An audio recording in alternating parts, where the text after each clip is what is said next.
For the lower permanent teeth, I'm going to place my rubber dam punch. Part of it will be under the rubber dam, and then the needle part is going to be above the rubber dam. I'm going to close it this way like a forceps in order to punch a hole in the rubber dam where the retainer is. So this is how we're going to start. Remember, we're using the largest hole since we're punching the first part of the rubber dam, the retainer tooth. Place it under. Make sure you placed the rubber dam in between. And now I want you to hear the sound. And now after I pressed it, I want to make sure that it went all the way in, and then I can release.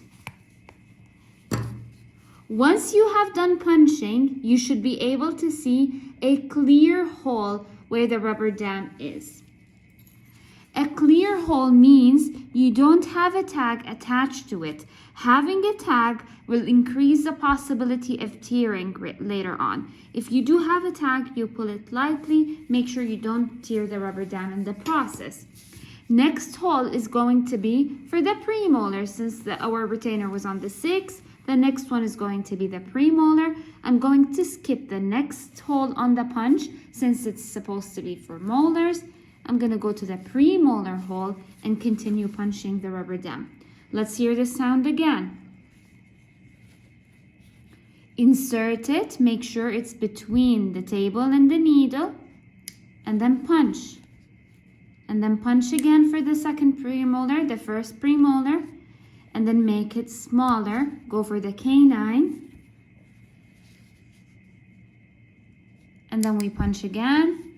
We go smallest for the lower incisors, for the smallest hole, and then we go and punch for the lower incisors. 1, 2, another central incisor, and a lateral incisor. Respecting the distance between the teeth is important. Now I'm going to rotate to make the table move. Give me the next hole. Punch for the canine, make it bigger, punch for the premolar, and we can stop at the first premolar. So now as you can see, I don't have clear holes in all of them. What if I don't have a clear hole? I am going to use my periodontal probe or any small instrument to get out these small rubber tags in order to clear the rubber dam for myself and be able to insert it properly. Stop.